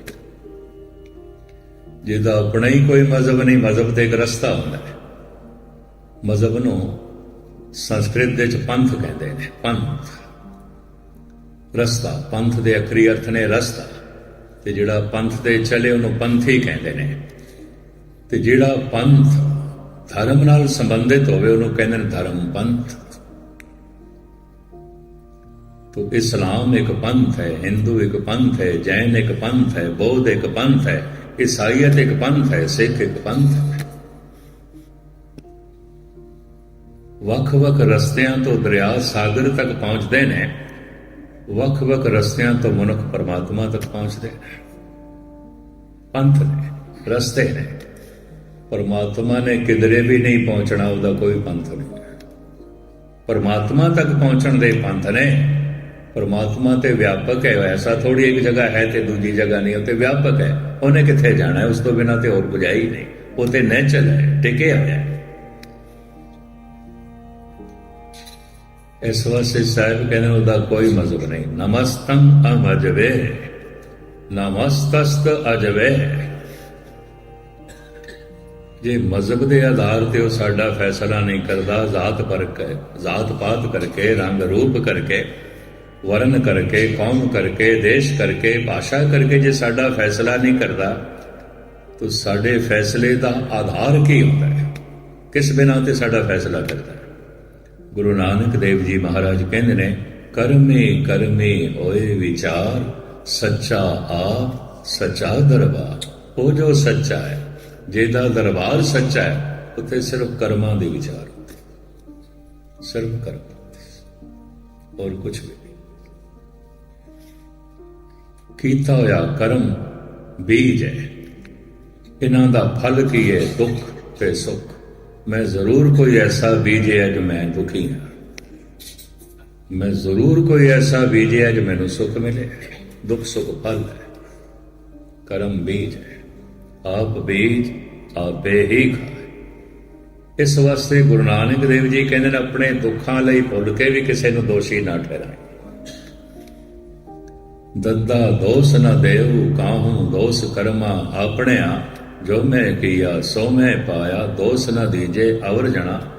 ਕਰਮ ਫਿਲਾਸਫੀ ਅਲੱਗ ਇੱਕ ਮਜ਼ਮੂਨ ਹੈ, ਲੰਬਾ ਚੌੜਾ, ਕਈ ਦਿਨ ਮੰਗਦਾ ਇਸ ਵਕਤ, ਉਸ ਨੂੰ ਮੈਂ ਨਹੀਂ ਛੇੜਨ ਲੱਗਾ। ਮੈਂ ਇਤਨੀ ਅਰਜ਼ ਕਰਨ ਲੱਗਾ, ਪਰਮਾਤਮਾ ਦਾ ਨਾਮ ਔਸ਼ਧੀ ਹੈ, ਸਾਰੇ ਰੋਗਾਂ ਦੇ ਕੰਮ ਆਉਂਦਾ।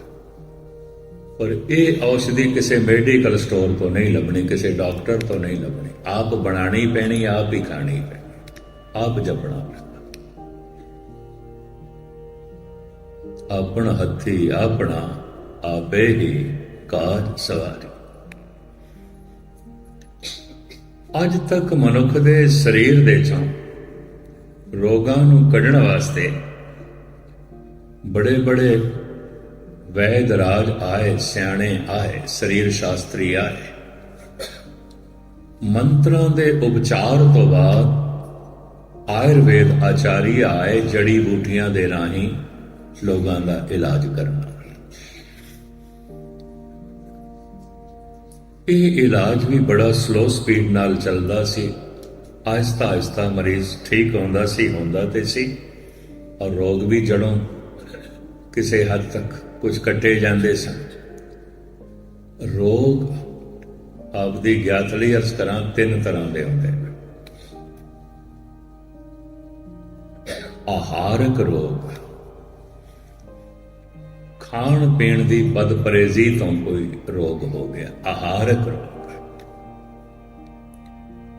ਆਯੁਰਵੇਦ ਸ਼ਾਸਤਰਾਂ ਦੇ ਜਿਹੜਾ ਮੇਘ ਵਿਨੋਦ ਜੜੀ ਬੂਟੀਆਂ ਦਾ ਸ਼ਾਸਤਰ ਹੈ, ਤਨੰਤਰ ਦਾ ਲਿਖਿਆ ਹੋਇਆ, ਉਹਨੇ 2 ਲਫ਼ਜ਼ ਬੜੇ ਉੱਥੇ ਕੀਮਤੀ ਵਰਤੇ ਨੇ, ਆਹਾਰ ਚਿਕਿਤਸਾ। ਆਹਾਰ ਰੋਗ, ਖਾਣਾ ਪੀਣਾ ਰੋਗ ਹੈ, ਖਾਣਾ ਪੀਣਾ ਔਸ਼ਧੀ ਹੈ, ਖਾਣਾ ਪੀਣਾ ਜ਼ਹਿਰ ਹੈ, ਖਾਣਾ ਪੀਣਾ ਅੰਮ੍ਰਿਤ ਹੈ।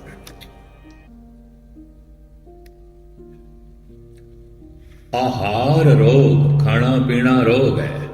ਆਹਾਰ ਚਿਕਿਤਸਾ, ਖਾਣਾ ਪੀਣਾ ਔਸ਼ਧੀ ਹੈ, ਇਲਾਜ ਹੈ, ਦਵਾਈ ਹੈ, दारू ਹੈ, ਅੰਮ੍ਰਿਤ। ਤੁਸੀਂ ਆਖੋਗੇ ਆਹਾਰ ਦੇ ਨਾਲ ਖਾਣੇ ਨਾਲ ਇਹਨੇ 2 ਸ਼ਬਦ ਕਿਉਂ ਜੋੜ ਲਏ, 2 ਹਾਲਤਾਂ ਕਿਉਂ? ਆਹਾਰ ਰੋਗ, ਆਹਾਰ ਚਿਕਿਤਸਾ। ਗੁਰੂ ਨਾਨਕ ਦੇਵ ਜੀ ਮਹਾਰਾਜ ਕਹਿੰਦੇ ਨੇ, ਬਾਬਾ ਹੋਰ ਖਾਣਾ ਖੁਸ਼ੀ ਖੁਆਰ, ਜਿਤ ਖਾ ਦੇ ਤਨ ਪੀੜੀਏ, ਮਨ ਮੇ ਚਲੇ ਵਿਕਾਰ, ਤਨ ਵੀ ਰੋਗੀ ਬਣੇ, ਮਨ ਵੀ ਰੋਗੀ ਬਣੇ। ਹੋਰ ਦੇ ਕੀ ਅਰਥ ਕਰੋਗੇ? ਮੈਂ ਨਿਕੰਮੇ ਚੱਕਰਾਂ ਵਿੱਚ ਨਹੀਂ ਪੈਂਦਾ। ਗੁਰਬਾਣੀ ਗ੍ਰਾਮਰ ਅਨੁਸਾਰ ਤੁਹਾਡੇ ਸਾਹਮਣੇ ਮੈਂ ਅਰਥ ਰੱਖਾਂ, ਐਵੇਂ ਜਜ਼ਬਾਤੀ ਤੇ ਜਿਹੜੇ ਅਰਥ ਤੁਹਾਨੂੰ ਸੁਣਾਏ ਜਾਂਦੇ ਨਹੀਂ ਨੇ। ਬਾਬਾ ਹੋਰ ਖਾਣਾ ਖੁਸ਼ੀ ਖੁਆਰ, ਭੁੱਖ ਤੇ ਹੈ ਨਹੀਂ ਪਰ ਮੈਂ ਖਾ ਰਿਹਾ। ਹੁਣ ਇੱਕ ਬੁਰਕੀ ਰੋਗ ਪੈਦਾ ਕਰੇਗੀ। ਹੋਰ ਭੁੱਖ ਤੋਂ ਹੋਰ, ਮੈਨੂੰ ਭੁੱਖ ਲੱਗੀ ਹੈ, ਮੈਂ ਖਾ ਰਿਹਾ, ਇਹ ਖਾਣਾ ਸਹਿਜ ਹੈ। ਮੈਨੂੰ ਭੁੱਖ ਨਹੀਂ ਲੱਗੀ ਤੇ ਮੈਂ ਖਾ ਰਿਹਾ, ਇਹ ਖਾਣਾ ਸਹਿਜ ਨਹੀਂ ਹੈ। ਇਹ ਭੋਜਨ ਦੀ ਇੱਕ ਬੁਰਕੀ ਰੋਗ ਪੈਦਾ ਕਰੇਗੀ, ਲਾਜ਼ਮੀ ਪੈਦਾ ਕਰੇਗੀ। ਮੁਹੰਮਦ ਸਾਹਿਬ ਦੇ ਸਮੇਂ ਈਰਾਨ ਚੋਂ ਇੱਕ ਹਕੀਮ ਜੱਦਾ ਗਿਆ। 6 ਮਹੀਨੇ ਤੱਕ ਜਦ ਕੋਈ ਰੋਗੀ ਨਾ ਆਇਆ, ਉਹ ਵਿਚਾਰਾ ਆਪਣਾ ਸਾਜ਼ੋ ਸਮਾਨ ਲੈ ਕੇ ਖੱਚਰ ਤੇ ਲੱਦ ਕੇ ਵਾਪਸ ਈਰਾਨ ਆਉਣ ਲੱਗਾ ਤੇ ਸੋਚਿਆ ਚਲੋ ਮੁਹੰਮਦ ਸਾਹਿਬ ਨੂੰ ਸਲਾਮ ਕਰਦਾ ਜਾਵਾਂ। सलाम करके कहने लगा, हजरत मैं जा रहे हैं अपने वतन, इत्थे मेरा काम नहीं चलना, चलिया ही नहीं मेरा काम, कोई रोगी नहीं आया। मुहम्मद साहब कहने लगे, ठीक है, तेनों जाना ही चाहिए है, क्योंकि मैं अपनी उम्मत नूं शिक्षा दी है,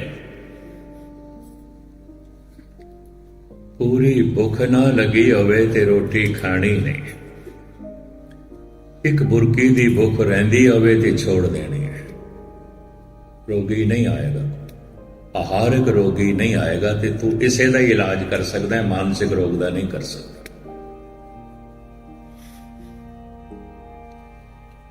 आहार रोग, बाबा और खाना खुशी ख्वार, भुख ते है नहीं, खाई जा रहा है, एक एक बुरकी रोग पैदा करेगा।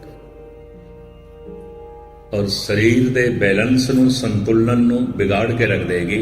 पंज तत्त जिहड़े ने, इन्हां दा बैलेंस बिगड़दिआं शरीर बादी हो सकदा है, शरीर पित्त प्रधान हो सकदा है, शरीर कफ प्रधान हो सकदा है। बैलेंस बिगड़ गया पानी दा, ये कफ प्रधान हो जाएगा, इनू दमा इत्यादक होर भी बथेरा कुछ हो सकता है। संतुलन बिगड़ गया गर्मी का शरीर दे, क्योंकि परमात्मा ने अंदर नाप तोल के गर्मी रखी है, तो इन पित्त प्रधान रोग हो सकते हैं, कई तरह के रोग हो सकते हैं। वायु प्रधान बादी, हवा, हवा का बैलेंस अंदर बिगड़ गया, ऐसिया चीज़ां खांदा रहा जो बादी सन, बाद हवा नूं कहते हैं। आयुर्वेद आचार्य कहते हैं शरीरक रोग पैदा ही इन्हां तिन्हां तो होंदे ने, वात पित्त कफ, बैलेंस दे बिगड़दे ते जड़ी बूटियां इस बैलेंस नूं ठीक करदियां। सिर्फ शरीर दे रोग दा इलाज है, लेकिन सिर्फ शरीर रोगी थोड़ी हुंदा है, मन दे रोग ने। इस युग दे, इस सदी दे ते मानसिक रोगां दी भरमार हो गई है। मैंटल हॉस्पिटल दे पागलां लई थां नहीं रही, दिमागी संतुलन डावाडोल होंदा जा रहा है। ये आहारक रोग नहीं, मानसिक रोग ने, और बढ़ते जा रहे हैं सारी दुनिया च। चिंता मानसिक रोग है, क्रोध मानसिक रोग है, शिखर तो वधिया होया लोभ, हंकार मानसिक रोग है। ये मन के संतुलन नूं, बैलेंस नूं बिगाड़ के रख देंदे। एक वैद बड़ियां दवाइयां सजा के बैठा सी, ते मरीज भी उहदे कोल आ रहे सन, लफ्ज देख के दवाई दे रहा सी। धन गुरु नानक देव जी लंघे और हस पे। वैद सतगुरु नूं देख के थले आया, सजदा कीता, आख्या महाराज आप हस पे हो, मैनू वेख के, मरीजां नूं वेख के, या मेरियां दवाइयां नूं? सतगुरु कहने लगे, तिन्नां नूं वेख के हासा आया है। क्यों? तैनूं मूल रोग दा ते कोई ज्ञान नहीं है, तैनूं रोगां दी जड़ दा ते कोई ज्ञान नहीं है, ते वैद बनिया होया। मरीजां ते भी हासा आया है, जिसनों मूल रोग का ही ज्ञान नहीं, उहदे कोल इलाज कराने वास्ते आए ने। ते तेरियां दवाइयां ते भी मैनू हासा आ गया, जो मूल रोग नूं कटदियां ही नहीं ते सजा के रखियां हुई ने। वैद हाथ जोड़ के कहंदा है, महाराज फिर वो मूल रोग की है? गुरु ने कहा, जिन्हों तू ठीक कर देना है, वो क्या तेरे को फिर नहीं आता? महाराज फिर भी आता है। इसदा मतलब है तू रोगां की जड़ नहीं कटता। दर्द होवे, दुख रहे शरीर, ऐसा दारू लगे ना वीर। ये दारू रोगां की जड़ नूं नहीं कटता, नहीं कटता। फिर महाराज वो जिहड़ा जड़ है, वो जिहड़ा बुनियादी रोग है, वो की है? ਧੰਨ ਗੁਰੂ ਨਾਨਕ ਦੇਵ ਜੀ ਦੱਸਦੇ ਨੇ, ਧਿਆਨ ਨਾਲ ਸੁਣਨਾ। ਸਤਿਗੁਰੂ ਕਹਿੰਦੇ ਨੇ ਦੁੱਖ ਵਿਛੋੜਾ, ਇੱਕ ਦੁੱਖ ਭੁੱਖ, ਇੱਕ ਦੁੱਖ ਸਕਤ ਵਾਰ ਜਮ ਦੋ, ਇੱਕ ਦੁੱਖ ਰੋਗ ਲਗੇ ਤਨ ਧਾਏ, ਵੈਦ ਨਾ ਬੋਲੇ ਦਾਰੂ। ਇਹ ਜਿਹੜਾ ਮਨ ਪਰਮਾਤਮਾ ਨੂੰ ਭੁਲਾ ਕੇ ਟੁੱਟ ਕੇ ਜੀ ਰਿਹਾ ਹੈ, ਬੇਸ਼ਤਰ ਰੋਗ ਇਸ ਤੋਂ ਪੈਦਾ ਹੁੰਦੇ ਨੇ। ਪਰਮੇਸ਼ਰ ਤੇ ਭੁੱਲਿਆ ਵਿਆਪਨ ਸਭੇ, ਇਹ ਮੂਲ ਰੋਗ ਹੈ। ਭਾਈ ਸਾਹਿਬ ਭਾਈ ਨੰਦ ਲਾਲ ਦਾ ਇੱਕ ਵਾਕ, ਗਮ ਚੇ ਬਾਸ਼ਦ ਦੁੱਖ ਕੀ ਹੈ, ਗਮ ਕੀ ਹੈ, ਗਫਲਤ ਅਜ਼ ਯਾਦੇ ਖੁਦਾ। ਭਾਈ ਸਾਹਿਬ ਕਹਿੰਦੇ ਨੇ ਪ੍ਰਮਾਤਮਾ ਨੂੰ ਭੁੱਲ ਜਾਣਾ ਹੀ ਦੁੱਖ ਹੈ, ਰੋਗ ਹੈ। ਔਸ਼ਧੀ ਕੀ ਹੈ, ਯਾਦ ਆਂਬਾ ਮਨ ਤਿਹਾ, ਉਹਦੀ ਯਾਦ ਹੀ ਮਹਾ ਆਨੰਦ ਹੈ। ਤੁਧ ਚਿਤ ਆਏ ਮਹਾ ਆਨੰਦਾ, ਜਿਸ ਵਿਸਰੇ ਸੋ ਮਰ ਜਾਏ ਜੀ। ਭਾਈ ਸਾਹਿਬ ਤੇ ਅੱਗੇ ਹੋਰ ਵੀ ਕਹਿੰਦੇ ਨੇ, ਹਰ ਚੇ ਗਾਫਿਲ ਸ਼ੁੱਧ, ਭਾਈ ਸਾਹਿਬ ਭਾਈ ਨੰਦ ਲਾਲ, ਹਰ ਚੇ ਗਾਫਿਲ ਸ਼ੁੱਧ ਅਜ ਨਾਦਾਨ ਭਵਨ, ਗਰਗਦਾ ਬਾਸ਼ਦਵਾ ਗਰ ਸੁਲਤਾਨ ਭਵਨ। ਅਗਰ ਬਾਦਸ਼ਾਹ ਹੈ ਜਾਂ ਭਿਖਾਰੀ ਹੈ, ਪਰਮਾਤਮਾ ਨੂੰ ਯਾਦ ਨਹੀਂ ਕਰਦਾ, ਭੁੱਲਿਆ ਹੋਇਆ ਹੈ, ਕਿ ਦੋਵੇਂ ਮੂਰਖ ਹੈ। ਨਿਰਧਨ ਹੈ ਤੇ ਚਾਹੇ ਧਨਵਾਨ ਹੈ, ਪੜ੍ਹਾ ਲਿਖਾ ਹੈ ਤੇ ਭਾਵੇਂ ਅਨਪੜ੍ਹ ਹੈ, ਦੋਵੇਂ ਮੂਰਖ ਨੇ। ਇੱਕ ਅਨਪੜ੍ਹ ਮੂਰਖ ਹੈ, ਇੱਕ ਪੜ੍ਹਾ ਲਿਖਾ ਮੂਰਖ ਹੈ। ਪੜ੍ਹਿਆ ਮੂਰਖ ਆਖੀਏ, ਜਿਤ ਲਭ ਲੋਭ ਅਹੰਕ। ਹਰ ਚੇ ਗਾਫਲ ਸ਼ੁੱਧ ਅਜ਼ ਨਾਦਾਨ ਭਵਨ, ਗਰਗਦਾ ਬਾਸ਼ਦਵਾ ਗਰ ਸੁਲਤਾਨ ਭਵਨ। ਭਾਵੇਂ ਬਾਦਸ਼ਾਹ, ਭਾਵੇਂ ਨਿਰਧਨ ਹੈ, ਅਗਰ ਪ੍ਰਭੂ ਨੂੰ ਯਾਦ ਨਹੀਂ ਕਰਦਾ ਤਾਂ ਮਹਾਮੂਰਖ ਹੈ। ਮੂਰਖਾਂ ਸਿਰ ਮੂਰਖ, ਮੂਰਖਾਂ ਸਿਰ ਮੂਰਖ ਹੈ, ਜੇ ਮੰਨੇ ਨਾਹੀ ਨਾ ਗੁਰੂ ਨਾਨਕ। ਉਹਨੂੰ ਭੁੱਲ ਜਾਣਾ ਹੀ ਮਹਾਰੋਗ ਹੈ। ਦੁੱਖ ਵਿਛੋੜਾ, ਇੱਕ ਦੁੱਖ ਭੁੱਖ, ਇੱਕ ਦੁੱਖ ਸਕਤ ਵਾਰ ਜਮ ਦੋਤ, ਇੱਕ ਦਿਨ ਰੋਗ ਲਗੇ ਤਨ ਧਾਏ, ਵੈਦ ਨਾ ਭੋਲੇ ਦਾਰੂ ਲਾਏ। ਅਸਲੀ ਵੈਦ ਕੌਣ ਹੈ? ਨਾਮ ਜਪ ਜਪ ਕੇ ਜਿਹਨੇ ਆਪਣੇ ਤਨ ਤੇ ਮਨ ਚੋਂ ਸਾਰੇ ਰੋਗ ਕੱਢ ਲਏ ਨੇ। ਰੋਗ ਸੋਗ ਦੁੱਖ ਜਰਾ ਮਰਾ, ਹਰ ਜਨੇ ਨਹੀਂ ਨਿਕਟਾਨੀ। ਕੋਈ ਮਾਨਸਿਕ ਰੋਗ ਸੰਤ ਕੋਲ ਨਹੀਂ ਆਉਂਦਾ। ਨਿੱਕੀ ਨਿੱਕੀ ਗੱਲ ਤੇ ਕ੍ਰੋਧਤ ਹੁੰਦੇ ਮੈਂ ਸੰਤ ਦੇਖੇ ਨੇ, ਨਾਰਾਜ਼ ਹੁੰਦੇ ਮੈਂ ਸੰਤ ਦੇਖੇ ਨੇ, ਹੰਕਾਰ ਦੀ ਪੰਡ ਚੁੱਕੀ ਹੋਈ ਸੰਤ ਨੇ। ਇਹ ਤੇ ਆਮ ਬੰਦਿਆਂ ਨਾਲੋਂ ਵੀ ਥੱਲੇ ਦੇ ਲੋਕ ਨੇ, ਪਰ ਮਨੁੱਖ ਨੂੰ ਸਮਝ ਨਹੀਂ। ਅਕਸਰ ਮੈਂ ਅਰਜ਼ ਕਰਦਾ ਹੁੰਦਾ, ਸੰਤ ਨੂੰ ਕੌਣ ਸਮਝੇਗਾ?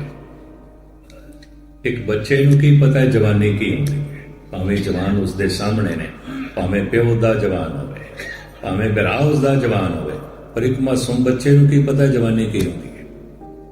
ਜਵਾਨ ਹੋ ਕੇ ਹੀ ਪਤਾ ਚੱਲਦਾ ਹੈ ਜਵਾਨੀ ਕੀ ਹੈ, ਜਵਾਨ ਦੀ ਉਮੰਗ ਕੀ ਹੈ, ਤਰੰਗ ਕੀ ਹੈ, ਵਾਸ਼ਨਾ ਕੀ। ਇੱਕ ਬੱਚੇ ਨੂੰ ਕੀ ਪਤਾ? ਜਵਾਨ ਹੋ ਕੇ ਪਤਾ ਚੱਲਦਾ ਹੈ ਜਵਾਨੀ ਕੀ ਹੈ। ਤੇ ਇੱਕ ਜਵਾਨ ਨੂੰ ਕੀ ਪਤਾ ਬੁਢੇਪਾ ਕੀ ਹੁੰਦਾ ਹੈ? ਭਾਵੇਂ ਬੁੱਢਾ ਉਸਦਾ ਪਿਓ ਹੋਵੇ, ਦਾਦਾ ਹੋਵੇ, ਬੁੱਢੇ ਉਹਦੇ ਸਾਹਮਣੇ ਹੋਣ, ਜਵਾਨ ਨੂੰ ਕੋਈ ਨਹੀਂ ਪਤਾ ਬੁਢੇਪਾ ਕੀ ਹੁੰਦਾ। ਬੁੱਢੇ ਹੋ ਕੇ ਹੀ ਪਤਾ ਚੱਲਦਾ ਹੈ ਬੁਢੇਪਾ ਕੀ ਹੈ। ਬੁਢੇਪੇ ਦੀ ਮਜਬੂਰੀ ਕੀ ਹੈ, ਬੁਢੇਪੇ ਦੀ ਮਹਾਨਤਾ ਕੀ ਹੈ, ਬੁਢੇਪੇ ਦਾ ਗਿਆਨ ਤੇ ਸਮਝ ਕੀ ਹੈ, ਬੁਢੇਪੇ ਦੀ ਮੂੜਤਾ ਕੀ ਹੈ, ਜਵਾਨ ਨੂੰ ਕੀ ਪਤਾ? ਪਰ ਇੱਕ ਬੁੱਢੇ ਨੂੰ ਕੀ ਪਤਾ ਹੈ ਮੌਤ ਕੀ ਆਉਂਦੀ ਹੈ? ਮਰ ਕੇ ਹੀ ਪਤਾ ਚੱਲਦਾ ਹੈ ਮੌਤ ਕੀ ਹੈ। ਇਹ ਵੀ ਮਹਿਸੂਸ ਕਰਦੇ ਹੈ। ਭਾਵੇਂ ਸੈਂਕੜੇ ਦਫਾ ਸ਼ਮਸ਼ਾਨ ਘਾਟ ਗਿਆ ਹੋਵੇ, ਭਾਵੇਂ ਸੈਂਕੜੇ ਮੁਰਦਿਆਂ ਨੂੰ ਇਸ਼ਨਾਨ ਕਰਾਇਆ ਹੋਵੇ, ਇੱਕ ਬੁੱਢੇ ਨੂੰ ਕੀ ਪਤਾ ਮੌਤ ਕੀ ਆਉਂਦੀ ਹੈ? ਮਰ ਕੇ ਹੀ ਪਤਾ ਚੱਲਦਾ ਹੈ ਮੌਤ ਕੀ ਹੈ। ਸੰਤ ਹੋ ਕੇ ਹੀ ਪਤਾ ਚੱਲਦਾ। ਸੰਤ ਕਿਹਨੂੰ ਕਹਿੰਦੇ ਨੇ? ਇਹ ਵੱਡ ਉੱਚਾ ਹੋਵੇ ਕੋਏ, ਤਿਸ ਉੱਚੇ ਕੋ ਜਾਣੇ ਸੋਏ। ਦੂਰ ਕਿਉਂ ਜਾਈਏ, ਪਰਮਾਤਮਾ ਹੋ ਕੇ ਹੀ ਪਤਾ ਚੱਲਦਾ ਹੈ ਪਰਮਾਤਮਾ ਕੀ ਹੈ। ਹਰ ਜਨ ਐਸਾ ਚਾਹੀਏ ਜੈਸਾ ਹਰਿ ਹੀ ਹੋਏ, ਸੋਚ ਭਇਓ ਅਨ ਕਤੇ ਨਾ ਜਾਈ। ਕਬੀਰ ਕਹਿੰਦੇ ਮੈਂ ਸੱਚ ਹੋ ਗਿਆ, ਪ੍ਰਭੂ ਹੋ ਗਿਆ। ਸੰਤਾਂ ਦੀ ਸੰਗਤ ਕਰਦਿਆਂ ਕਰਦਿਆਂ ਸੰਤਨ ਸੰਗ ਕਬੀਰਾ, ਵਿਗੜਿਓ ਸੋ ਕਬੀਰ ਰਾਮ ਹੋਏ ਨੇ। ਬਿਗੜਿਓ ਕਬੀਰਾ ਰਾਮ ਦੁਆਈ, ਸਾਚ ਭਇਓ ਅਨ ਕਤੇ ਨਾ ਜਾਈ। ਬੂੰਦ ਜਦ ਸਾਗਰ ਦੇ ਲੀਨ ਆਉਂਦੀ ਹੈ ਤਾਂ ਪਤਾ ਚੱਲਦਾ ਹੈ ਸਾਗਰ ਕਿਤਨਾ ਮਹਾਨ ਹੈ। ਪ੍ਰਭੂ ਵਿੱਚ ਲੀਨ ਹੋ ਕੇ ਉਹਦੀ ਮਹਾਨਤਾ ਦਾ ਪਤਾ ਚੱਲਦਾ ਹੈ। तो कितनियां विचारां इस वक्त प्रवान करने। एक संत जद प्रभु का नाम जपदा है, ਉਹਦਾ ਮਾਨਸਿਕ ਰੋਗ ਚਲਾ ਜਾਂਦਾ, ਉਹਦਾ ਕ੍ਰੋਧ ਦਇਆ 'ਚ ਬਦਲ ਜਾਂਦਾ ਹੈ, ਉਹਦਾ ਲੋਭ ਸਬਰ ਸੰਤੋਖ ਦੇ 'ਚ ਬਦਲ ਜਾਂਦਾ ਹੈ, ਉਹਦਾ ਮੋਹ ਪ੍ਰੇਮ ਦੇ 'ਚ ਬਦਲ ਜਾਂਦਾ ਹੈ, ਉਹਦਾ ਹੰਕਾਰ ਨਿਰਮਾਣਤਾ ਦੇ 'ਚ ਬਦਲ ਜਾਂਦਾ ਹੈ, ਉਹਦਾ ਕਾਮ ਸ਼ੀਲ ਸੰਜਮ ਤੇ ਸਰਬਗ੍ਰਸਤ ਦੀ ਸੀਮਾ ਤੱਕ ਰਹਿ ਜਾਂਦਾ। ਉਹ ਮਾਨਸਿਕ ਤੌਰ ਤੇ ਨਵਾਂ ਨਰੋਆ ਹੋ ਜਾਂਦਾ ਹੈ ਕਿ ਜੈਸੇ ਮਨ ਦੇ ਚੋਂ ਰੋਗ ਨਿਕਲਦੇ ਨੇ, ਉਹਦੇ ਤਨ ਦੇ ਚੋਂ ਵੀ ਨਿਕਲ ਜਾਂਦੇ। ਰੋਗ ਸੋਗ, ਰੋਗ ਤਨ ਦੇ ਚ ਆਉਂਦੇ ਨੇ, ਸੋਗ ਮਨ ਦੇ ਚ ਆਉਂਦਾ। ਰੋਗ ਸੋਗ ਦੁੱਖ ਜਰਾ ਮਨਾ ਹਰ ਜਨੇ ਨਹੀਂ ਨਿਕਟਾਨੇ। ਇਹ ਕਾਮ ਕ੍ਰੋਧ ਲੋਭ ਮੋਹ ਹੰਕਾਰ ਭਾਵੇਂ ਜ਼ਹਿਰ ਹੋਣ, ਪਰ ਸੰਤ ਪ੍ਰਭੂ ਦਾ ਨਾਮ ਜਪ ਕੇ ਇਹਨਾਂ ਨੂੰ ਅੰਮ੍ਰਿਤ ਬਣਾ ਦਿੰਦੇ। ਸੁੰਦਰ ਫੁੱਲਾਂ ਦੇ ਬੀਜ ਬੜੇ ਕਰੂਪ ਆਉਂਦੇ ਨੇ, ਪਰ ਕਿਸਾਨ ਜਦ ਬੋ ਦਿੰਦਾ ਬੜੇ ਸੁੰਦਰ ਫੁੱਲ ਨਿਕਲਦੇ। ਕ੍ਰੋਧ ਭਾਵੇਂ ਕਰੂਪ ਹੋਵੇ, ਨਾਮ ਜਪ ਕੇ ਕ੍ਰੋਧ ਹੀ ਦਇਆ ਬਣ ਜਾਂਦਾ ਹੈ, ਵੀਰ ਰਸ ਬਣ ਜਾਂਦਾ ਹੈ। ਹੰਕਾਰ ਹੀ ਨਿਮਰਤਾ ਦਾ ਰੂਪ ਧਾਰਨ ਕਰ ਲੈਂਦਾ ਹੈ, ਲੋਭ ਹੀ ਸਬਰ ਸੰਤੋਖ ਬਣ ਜਾਂਦਾ ਹੈ। ਇਸ ਨੂੰ ਡਾਕਟਰ ਮੁਹੰਮਦ ਇਕਬਾਲ ਕਹਿੰਦਾ ਹੈ, ਜੋ ਜ਼ਹਿਰੇ ਹਲਾ ਹਲ ਹੈ ਵਹੀ ਅੰਮ੍ਰਿਤ ਹੈ ਨਾਦਾਂ, ਮਾਲੂਮ ਨਹੀਂ ਤੁਝਕੋ ਅੰਦਾਜ਼ ਹੈ ਪੀਣੇ ਕੇ। ਇੱਥੇ ਪੀਣ ਦਾ ਢੰਗ ਹੈ, ਜੇ ਤੈਨੂੰ ਆ ਜਾਏ ਤਾਂ ਜ਼ਹਿਰ ਅੰਮ੍ਰਿਤ ਹੈ, ਤੇ ਜੇ ਪੀਣ ਦਾ ਢੰਗ ਨਹੀਂ ਆਇਆ ਤਾਂ ਅੰਮ੍ਰਿਤ ਵੀ ਜ਼ਹਿਰ ਹੈ। ਜੀਣ ਦਾ ਢੰਗ ਆਇਆ ਤਾਂ ਜ਼ਿੰਦਗੀ ਅੰਮ੍ਰਿਤ ਹੈ, ਜੇ ਜੀਣ ਦਾ ਢੰਗ ਨਹੀਂ ਆਇਆ ਤਾਂ ਜ਼ਿੰਦਗੀ ਵੀ ਜ਼ਹਿਰ ਹੈ। ਵਰਤਣ ਦਾ ਢੰਗ ਆ ਗਿਆ ਤਾਂ ਪਦਾਰਥ ਅੰਮ੍ਰਿਤ ਨੇ, ਵਰਤਣ ਦਾ ਢੰਗ ਨਹੀਂ ਆਇਆ ਤਾਂ ਸਾਰੇ ਪਦਾਰਥ ਜ਼ਹਿਰ ਨੇ। ਰਹਿਣ ਦਾ ਤੈਨੂੰ ਢੰਗ ਆ ਗਿਆ ਤਾਂ ਪਰਿਵਾਰ ਵੀ ਅੰਮ੍ਰਿਤ ਹੈ, ਤੇ ਜੇ ਪਰਿਵਾਰ ਵਿੱਚ ਤੈਨੂੰ ਰਹਿਣ ਦਾ ਢੰਗ ਨਹੀਂ ਆਇਆ ਤਾਂ ਪਰਿਵਾਰ ਵੀ ਸਾਰਾ ਜ਼ਹਿਰ ਹੈ। ਜੋ ਜ਼ਹਿਰੇ ਹਲਾ ਹਲ ਹੈ वही अमृत है नादां, मालूम नहीं तुझको अंदाज है पीने के। श्लोक फिर आपको सरवण करावा ते समाप्ति। दसन बिहोन भयंगंग मंत्रन गारड़ी निवार। जैसे गारड़ी मंत्र दा जप करके सिद्ध करके सपेरा सप नूं दंदां तो बिना कर देंदा है, सप दी जहर ला देंदा है। ब्याह दो पाड़न संतन नानक लबद करने। विरले कोई संत जाने जो प्रभु का नाम जप जप के जीवन विचों सारी जहर कढ़ देंगे ते जीवन नूं नवां नरोआ जो है बढ़ा देंदे ने। इतनी विचारा